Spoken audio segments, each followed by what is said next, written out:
వేసవిలో 5వ తారీఖు మొదటి ఆదివారము నీవు మమ్మలను ఆశీర్వదించిన 3 సంఘాలు కలిసి ఐక్య ఆరాధన జరిగించుకుంటకు కృప చూపినందుకు స్తోత్రాలు నాయన.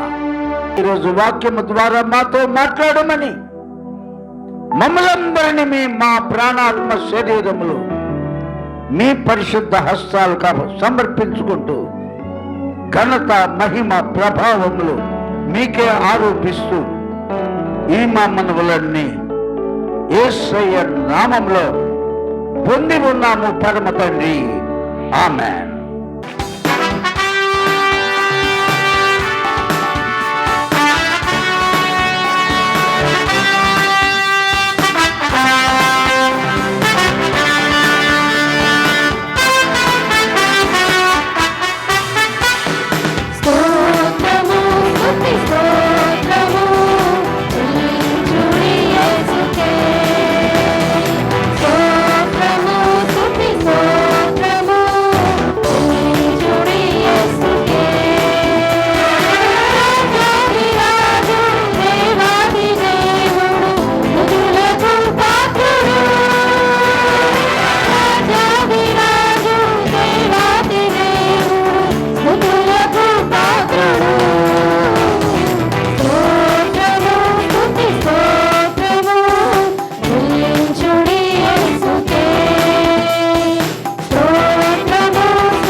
జీవితం సంతోషమే, నీతో నా ఆనందం మాధుర్యమే, నీతో నా జీవితం సంతోషమే, నీతో నా ఆనందం మాధుర్యమే. నా యేసయ్యా కృప చూపుతున్నావు, వాత్సల్య పూర్ణుడవై నా యేసయ్యా నడిపించుచున్నావు, ముక్తి ప్రదాతవై ఆరాధుడా యేసయ్యా, నీతో నా అనుబంధం మాధుర్యమే, ఆరాధుడా యేసయ్యా, నీతో నా అనుబంధం మాధుర్యమే, నీతో నా అనుబంధం మాధుర్యమే.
ఒంటరిపోడు నన్ను విసిగించిన బంధువులెల్లరూ నన్ను తప్పు పట్టిన, ఒంటరిపోడు నన్ను విసిగించిన బంధువులెల్లరూ నన్ను తప్పు పట్టిన, ఒంటరి వాడే అన్నావు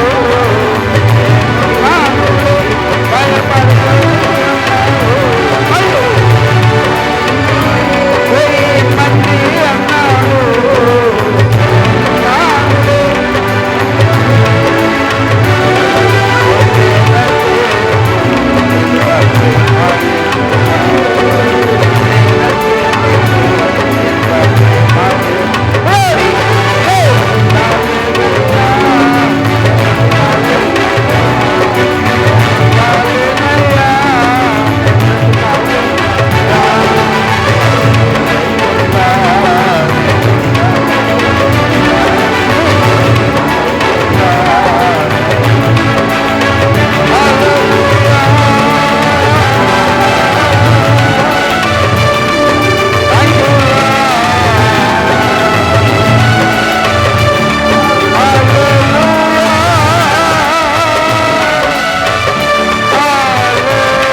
లేవి కాండము 26వ అధ్యాయము 6వ వచనము. ఆ దేశములో క్షేమము కలుగజేసేదను. మీరు పండుకొనున్నప్పుడు మిమ్మును భయపెట్టడు. ఆ దేశములో దుష్ట మృగములు లేకుండా చేసేదను. ఖడ్గము రాదు, మీ శత్రువులను తరిమెదరు. మీ ఎదుట ఖడ్గము చేత పడెదరు. మీలో 5 100 మందిని తరుముదురు. 100 మంది 10,000 మందిని తరుముదురు. మీ శత్రువులు మీ ఎదుట ఖడ్గము చేత కూలుదురు. ఎప్పుడు ఇవన్నీ మన జీవితంలో జరుగుతాయంటే, దేవుడు చెప్పిన ఆదేశములో మనముంటే, దేవుడు చెప్పిన దేశములో మనముంటే. దేవుడు ప్రపంచమంతటా ఉన్నాడు. ఆయన లేని స్థలం అంటూ ఏదీ లేదు.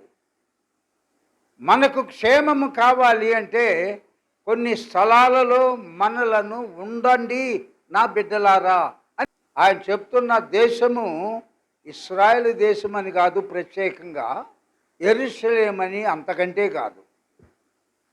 ఆయన చెప్తున్నది ఇంటి దగ్గర ఉండకుండా, లోక సంబంధమైన ముచ్చట్లు పెట్టుకోకుండా, లోక స్నేహాలు విడిచిపెట్టి ఆయన చూపించిన ఆదేశమైన ఆయన సన్నిధిలో, ఆయన మందిరములో మనము గనుక ఉంటే నేను మీకు క్షేమము కలుగజేసేదను. Praise the lord.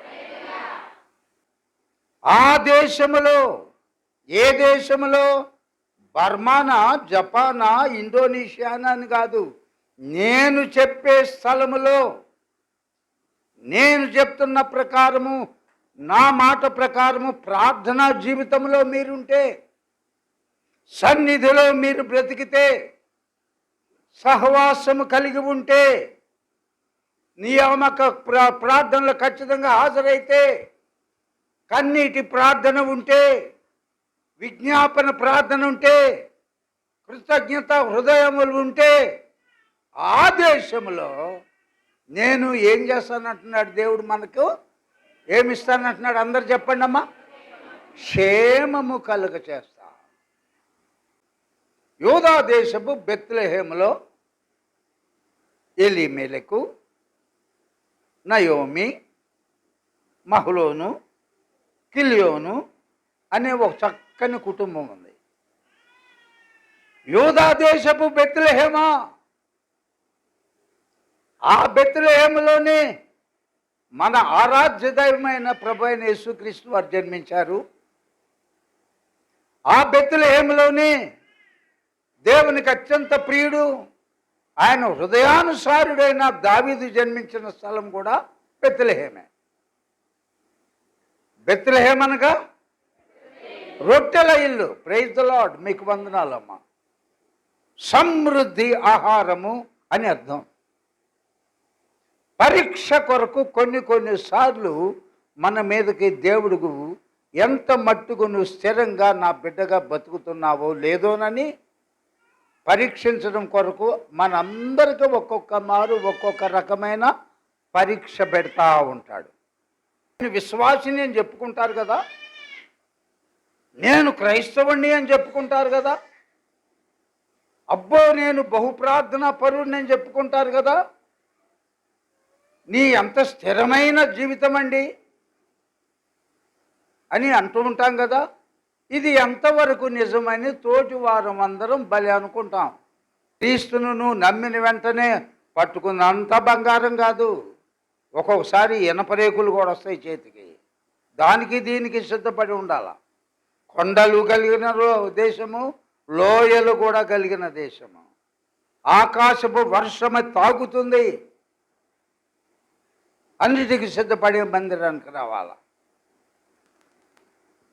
కాబట్టి ప్రియమైన దేవుని బిడ్డలారా, ఆ బెత్లెహేములో కరువు వచ్చింది. రొట్టెల ఇంట్లో ఇంకా చాలామంది ఉన్నారు కదా, ఒక్క కుటుంబమే కాదు కదా, కొన్ని వందలో వేలో కుటుంబాలు ఉండి ఉంటాయి బెత్లెహేంలో. అతి తెలివి, అమ్మో కరువా చచ్చిపోతాం, కానీ మోయాబు పక్క దేశంలో సమృద్ధిగా ఆహారం దొరుకుతుందంట. ఎంత భయంకరము! శాపగ్రస్తమైన మోయాబు దేశమును జీవము కలిగిన దేవుని సన్నిధిని విడిచిపెట్టి ఎలీమెలకు తన భార్య అయిన నయోమి ఇద్దరు కుమారులను తీసుకొని వాళ్ళు మట్టుకే బతికితే చాలు, ఈ బెత్లెహేములో చస్తే చస్తారు అన్నట్లుగా బయలుదేరి వెళ్ళారు. జాగ్రత్తగా వినండి. అక్కడికి వెళ్ళారు. 10 సంవత్సరాలు బ్రహ్మాండంగా వారు చేసుకునే వ్యాపారం బ్రహ్మాండంగా చేసుకున్నారు. దేవుడు ఎక్కడ క్షేమంటున్నాడు, ఎక్కడ ఇందాక 6వ వచనము మనం చదువుకున్నాము, ఆ దేశములో నేను మీకు, ఏ దేశము? దేవుడు చెప్పిన దేశము అది. ఓకేనా? దేవుని మాట విధేయులుగా ఉండకుండా భయంకరమైన విగ్రహారాధన ఉన్న మోయాబు అక్రమ సంతానము లోతుకు తన కుమార్తె కలిగిన సంతానం అక్కడికి పోయాడు. బాగానే ఉంది, తాగటం కూడా చాలా బాగుంటుంది, ప్రారంభంలో బాగుంటుంది, అలా బాగానే ఉంటుంది కొంతకాలం. హ్యాపీగా బ్రతుకుతున్నారు తల్లిదండ్రులు ఇద్దరు, కొడుకులు ఇద్దరు. పైగా ఇంకొక భయంకరమైన బ్లండర్, దేవుడికి అత్యంత హేయమైన విగ్రహారాధికులు ఆ దేశపు వార్ఫా, ఇంకొక ఆమె రూత్ అనే యవనస్తులను తీసుకొచ్చి కొడుకులకి చేశారు. బుద్ధి ఉందా? అన్యులతో మీరు సాంగత్యం పెట్టుకోవద్దు, విగ్రహారాధనకు మీరు దూరముగా పారిపోండి. జీవము కలిగిన దేవునికి విగ్రహములకి ఏ పొత్తు? మీరు ప్రత్యేకించబడిన వారు, ప్రత్యేకంగా మీరు బ్రతకండి అని దేవుడు ఆజ్ఞిస్తే చక్కని వాళ్ళని బాగా వెతికి ఓర్ఫాని చిన్న కోడలుగా రూతుని తెచ్చి కొడుకులు ఇద్దరికి చేసుకున్నారు. దేవుడే దేశంలో, ఆ దేశంలో నేను మిమ్మలను క్షేమము కలగజేశాను. దేవుడు చెప్పిన దేశం కాకుండా ఎక్కడికి వెళ్ళారు? వాళ్ళ సొంతగా ఆలోచన చొప్పున వెళ్ళారు.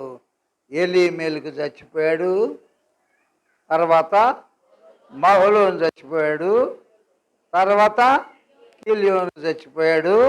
ఎవరెవరు మిగిలారు? నయోమి మిగిలింది, ఓర్ఫా మిగిలింది, రూతు మిగిలింది. ముగ్గురు విధవరాండ్రైపోయారు. దేవుని మాట వినండి, మేలు, ఆశీర్వాదము, క్షేమము. ఏ శత్రువు నీ మీదకి ఎన్ని గుండెలు ఉన్నా కూడా వాడు రాడు నీ దగ్గరికి. నీ ఇంట్లో ఒక్కడు లేస్తే 10 మంది దొరుకుతామంట, 5గురు లేస్తే 100 మందిని తరుగుతామంట, 100 మంది లేస్తే ఇందాక చదువుకున్నా 10,000 మంది తరుగుతారంట. అంత శక్తి అక్కడి నుంచి వస్తుందంటే దేవుడే మన పక్షంగా ఉంటాడు, మన మధ్యలో ఉంటాడు, మనకు తోడుగా ఉంటాడు.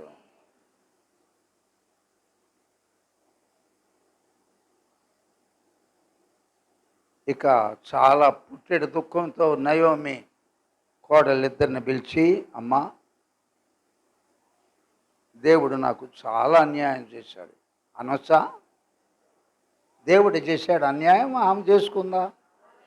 ఆ మాట ఎవరు అనొద్దు, మనం పొరపాటును కూడా. నీకు నీవే కీడు చేసుకుంటున్నావు తప్ప దేవుడు కావాలని ఎవరికీ కీడు చేయడు. గుర్తుపెట్టుకోండి, ఆయన కృపామయుడు, దయగలిగిన వాడు, ప్రాణం పెట్టాడు మన కొరకు, రక్తమంతా నీ కొరకు నా కొరకు ఆఖరి బొట్టు వరకు కార్చాడు. సర్వశక్తిమంతుడు నాకు అన్యాయం చేశాడు. అమ్మా, నీకు నేను నా దేశం దేవుడు దర్శించాడు బెత్లెహేములో ప్రజలను అని విన్నాను, నేను బయలుదేరుతున్నాను. చాలా వందనాలు అత్త అని ఓర్ఫా ముద్దు పెట్టుకొని, నాకు ఏముందిలే, మా ఊరు పోతాను, మా అమ్మ మానవున్నోళ్ళు ఏదైనా వివాహం చేస్తే చేసుకుంటాను అనుకుని నిర్ణయం చేసుకుని వెళ్ళిపోయింది. ఇక్కడ జాగ్రత్తగా వినాలి అందరూ. ఒక్కటి ఆలోచన చూసింది, టర్నింగ్. ఇక్కడ నుండి ఆశీర్వాదాలు ఉవ్వెత్తున తిరుగుతాయి. నీ నిర్ణయం మీదనే ఆధారపడి ఉంటుంది. ఒక్క క్షణం ఆలోచించింది. నా అత్త వృద్ధాప్యంలో భర్తను, 2 బిడ్డలను పోగొట్టుకొని బహు దుఃఖములో ఉంది. ఈ సమయంలో ఆమెను అలా విడిచిపెట్టడం ధర్మం కాదు. ఈ వృద్ధాప్యములో ఆమెను సమాధానముగా సమాధిలోనికి పోనివ్వాలి. ఆమె ఏడుపుతో, దుఃఖముతో, వేదంతో చచ్చిపోకూడదు. నేనేం తింటే నా అత్తకు అదే పెడతాను, నా అత్త ఏం తింటే నేను అదే తింటాను. అక్కడ దాకొస్తే నా అత్త దేవుడెవరో, నా విగ్రహాలన్నీ వదిలిపెట్టి నా అత్త దేవుడిని నా దేవుడిగా, తన బంధువులే తన బంధువులుగా, ఆమె ఎక్కడ మృతి నందుద్దో నేను కూడా అక్కడే చచ్చిపోతాను. ఈ నిస్సహాయ స్థితిలో నా అత్తను విడిచిపెట్టను. Praise the lord. ఓ సహోదరుడా, సహోదరి, మందిరమునకు వచ్చిన తర్వాత ప్రార్థన అంతా అయిపోయిన తర్వాత ఏకాంతంగా ఒక నిర్ణయం తీసుకోండి అమ్మా అని కొత్త సంవత్సరం రోజు, వాచ్ నైట్ సర్వీస్ రోజు చెప్తా ఉంటాం కదా. కొన్ని నిర్ణయాలు తీసుకుంటాం.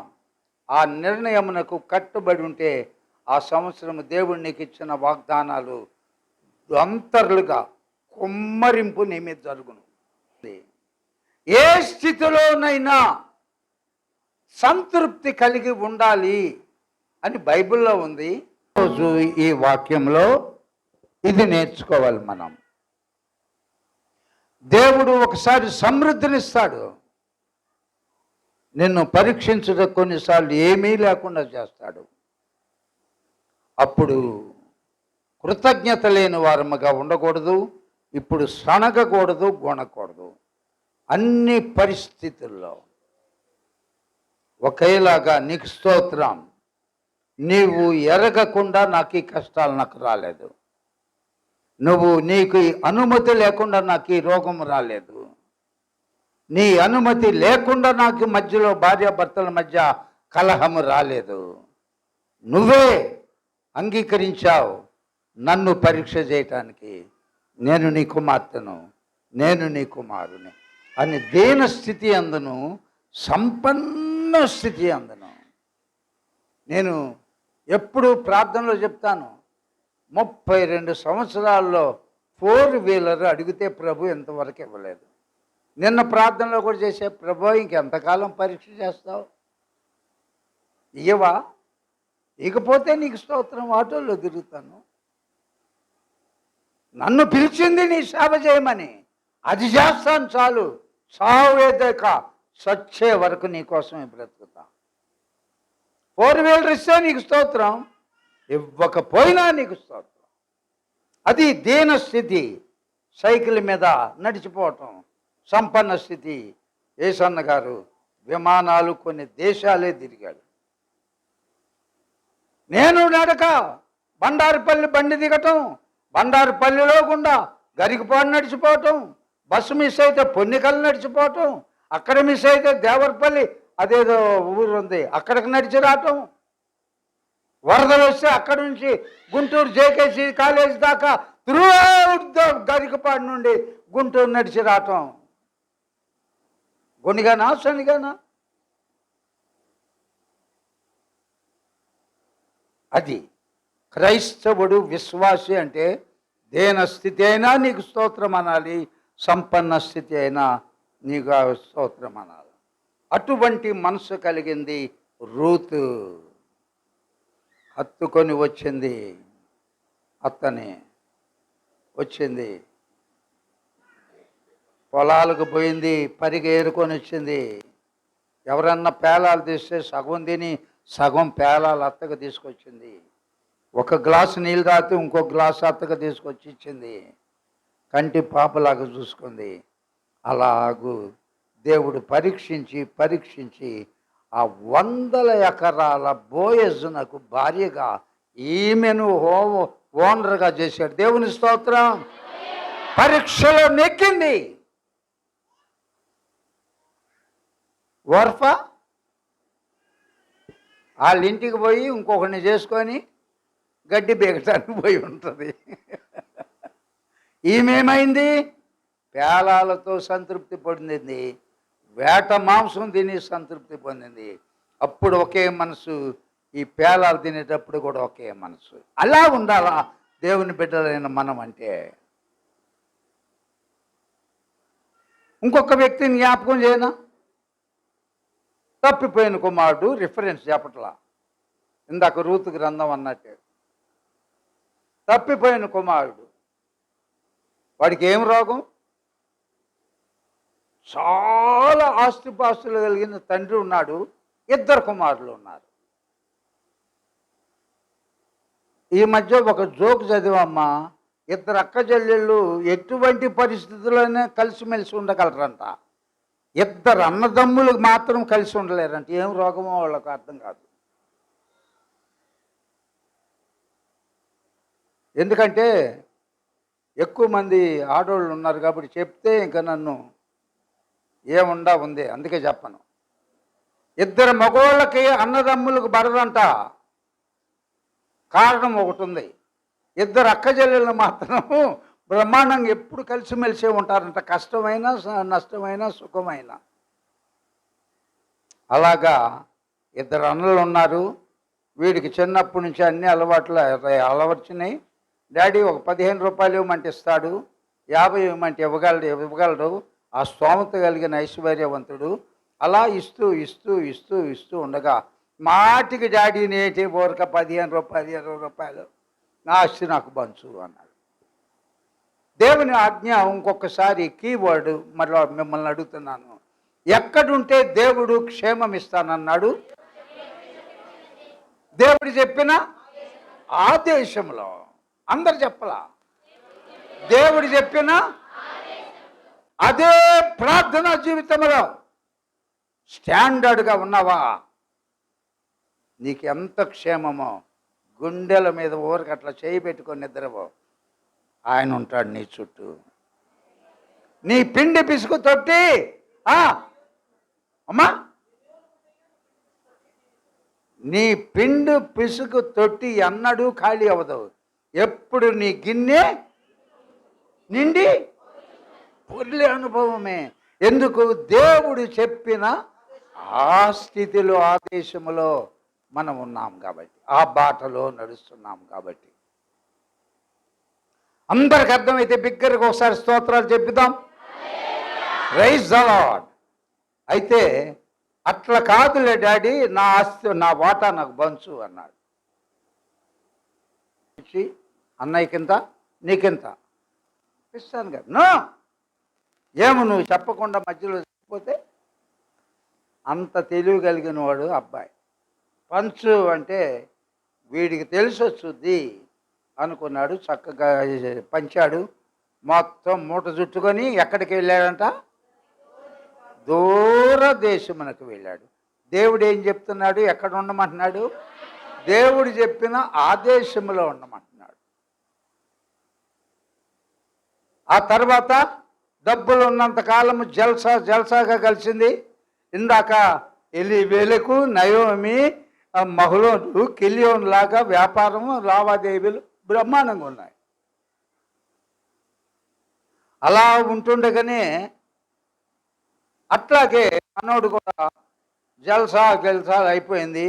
ఆ దేశంలో అప్పుడు ఏమొచ్చిందంట? కరువు వచ్చింది. భలే వింటున్నారా? భలే చెప్తున్నారు. అందుకని వందనాలు మీకు చెప్పకుండా ఉండలేకపోతున్నా అన్నమాట.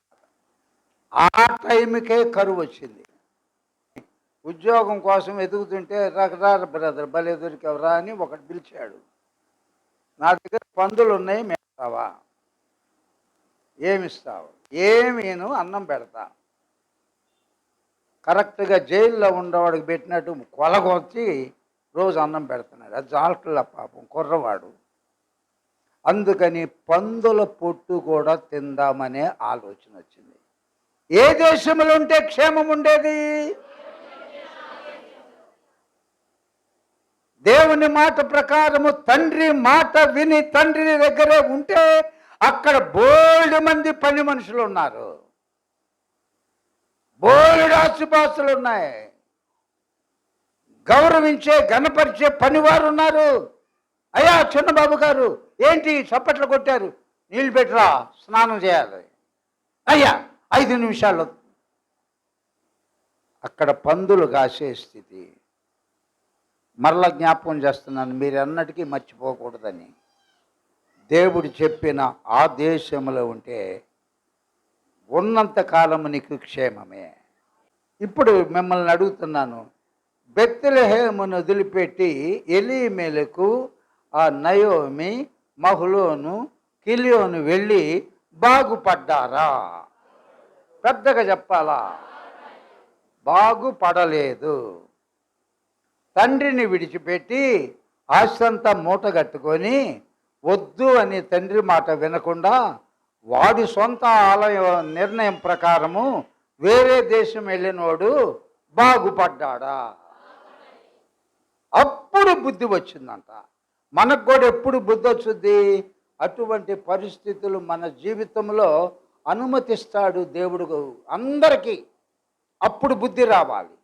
అప్పుడు కరెక్ట్గా తండ్రి, నా తండ్రి ఎంత, ఎంతో మంది పనివారు ఉన్నారు, నేను నా ఆస్తి అంతా తీసుకొని వచ్చేసాను కాబట్టి తండ్రి అని పిలుచుటకు నాకు అర్హత నాకు లేదు.